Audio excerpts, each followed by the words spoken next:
Hello everybody, welcome back to the channel. We're going to do a quick little review of this guy right here. So this is going to be a little bit different review because I don't normally do reviews of knives like this. Very seldom. What I mean by that is by the size and the function.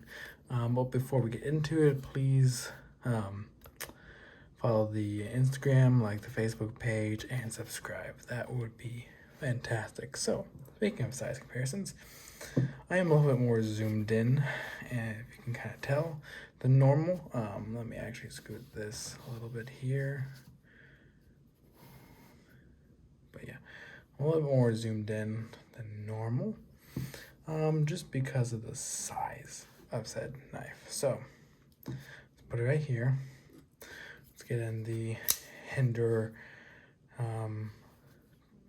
Tad Dauntless.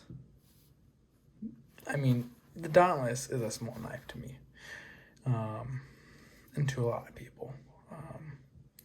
It does have a similar edge, cutting edge though, but overall blade length, the Dauntless is noticeably longer.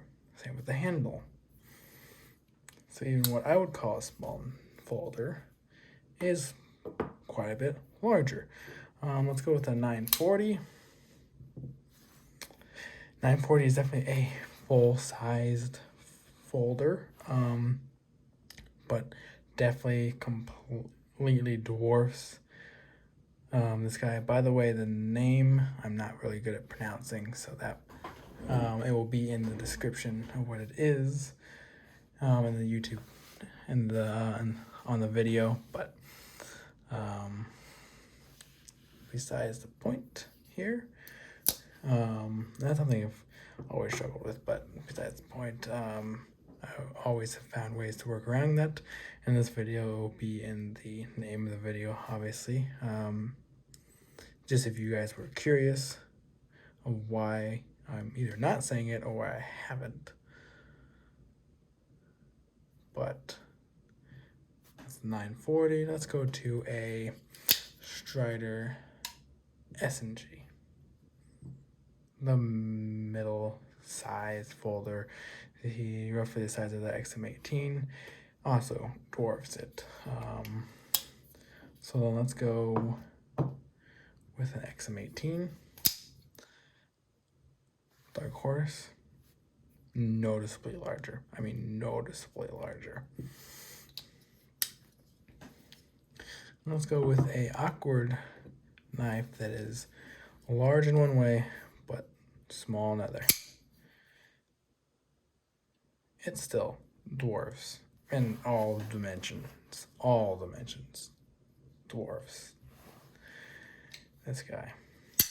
But since it is a Chris Reeve, it is very well built. I mean, this is what I would call the standard of a gentleman's carry, or what I would be striving to be, if not maybe beat. Yet no one has beaten it yet. I would argue that just the simplicity and its capability and its also ability to not look harmful, but look as just a simple additive to your suit, or a simple just in case you have to cut something at a wedding or what may be. But this guy I have carried to 2 weddings, 2 church events, and then at church and events like that. One thing that I do really like is obviously the wood. It's dark, it's simple, very elegant. So is the clip. This is also a stepped clip, which means here is stepped here. So when it grabs, it's harder for it to let go. It holds very well, doesn't really move around, even though this is very light. So to put that in perspective, this guy is 1.5 ounces with about 2 Yeah, it's about 2 inches, 2 3/4 inches. Not very large at all. I mean, it's a 1/4 inch off of being 3 inches, which makes it legal in 99% of places that you're going to go to. It is locking, so not necessarily UK legal. So do keep that in mind. But other than that, it is very. You can basically carry this anywhere in the United States and not have to worry about it. Despite it being for a gentleman's carry, it has a very good blade for just being useful for opening anything, tasks at all. It has a good amount of flat and a decent amount of belly. It is thin behind the edge, along with being very thin stock. For good comparison, just how thin, this is a normal XM18. It is half the thickness. I mean, I believe it is.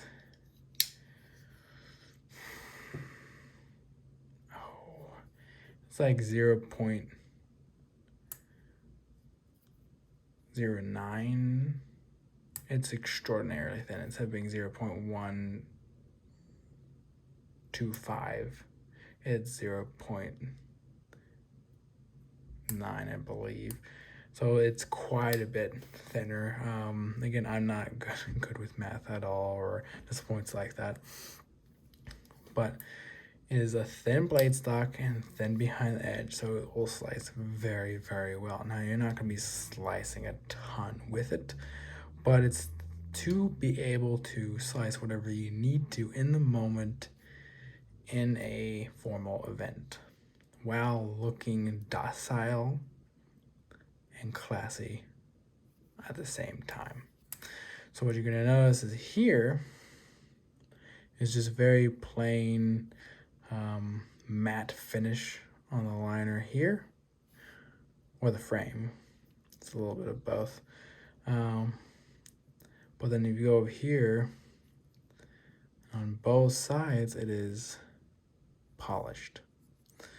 Again, very classy finish there. The pivot is also very classy.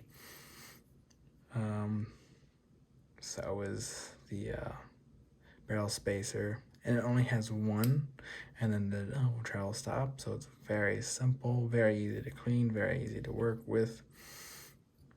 The blade is ladder Damascus, dark ladder Damascus. You kind of see it right there,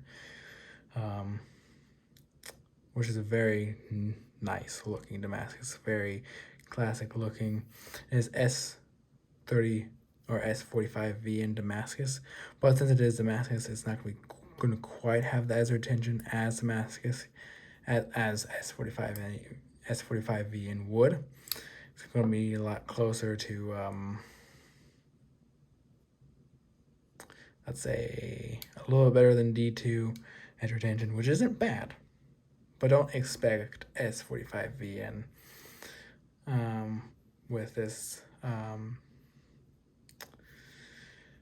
There's not really much to talk about this guy. Like, the reality is with that is the fact that it has a very niche market. It's a very niche design. It's not like, oh, this person and this person would want it. It's really meant for either that person that goes to a lot of events but wants something classy, or it's for that person that wants a classy knife in his collection so he can still carry in those situations and not have this guy on him.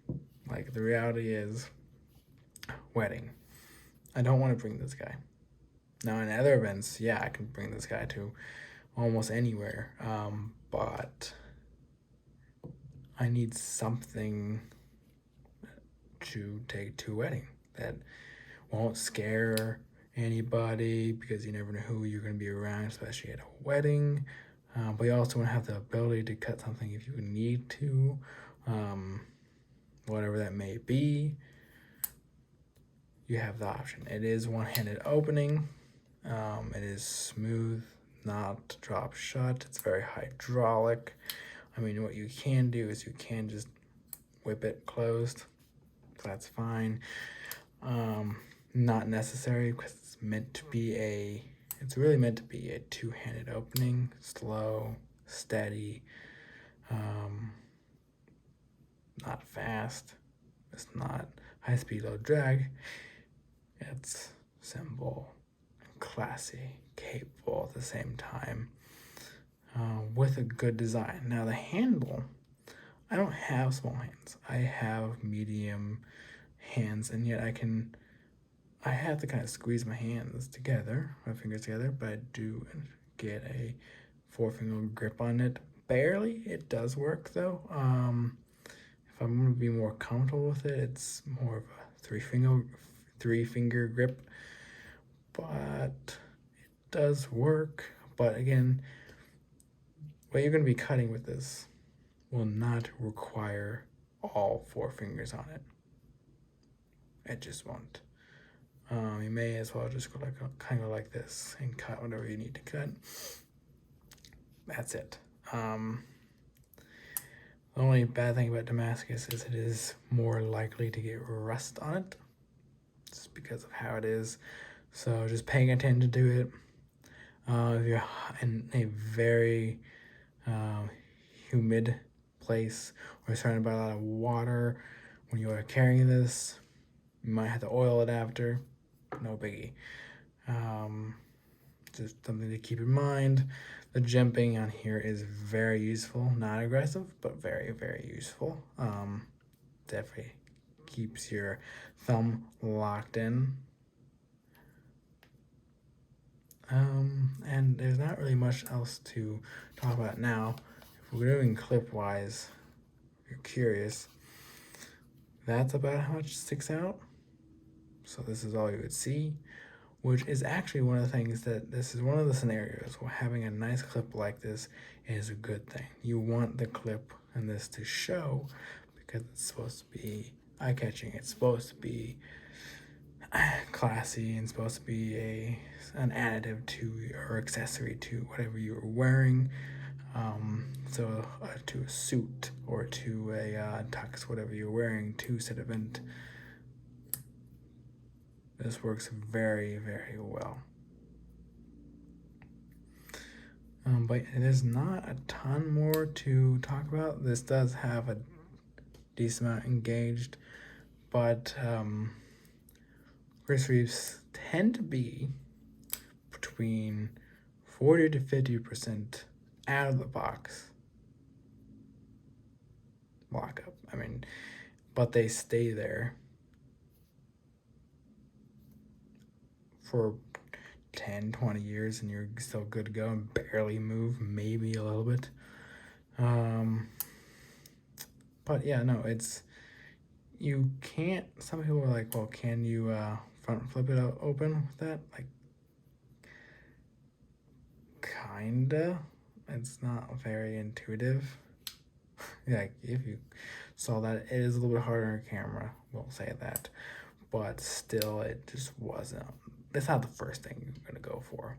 But yeah, you can open it with one hand, close it with one hand, and depending on who you're around, you might as well just do that just to make it easier and less threatening for anybody around you. It is smooth, hydraulic as always because it is a Chris Reeve. You're not gonna get a weird bad action, but you're not gonna get your drop shut action. In fact, in this scenario, you don't want a drop shut action. Could you imagine doing this and it falling on your finger at a wedding? Exactly, not a very good scenario, and it would also be easy to scare that one lady or rather one gentleman over there. If it was drop shut, it's supposed to be, again, like I said, docile but elegant. Anyways, let's give you guys one more look at the blade. It is a beautiful blade, definitely eye-catching. Doesn't pop out, but is noticeable, which I like. Not super shiny, which I also like, but definitely a beautiful folder. Perfect, and that for a formal event, a fantastic gentleman's carry. It is the bar. It's the bar when it comes to it. It's the definition of a gentleman's carry. But anyways, that's gonna be it for this one. I'll see you guys in the next one. Have a great rest of your day. Please again follow, like, and subscribe. See you guys in the next one.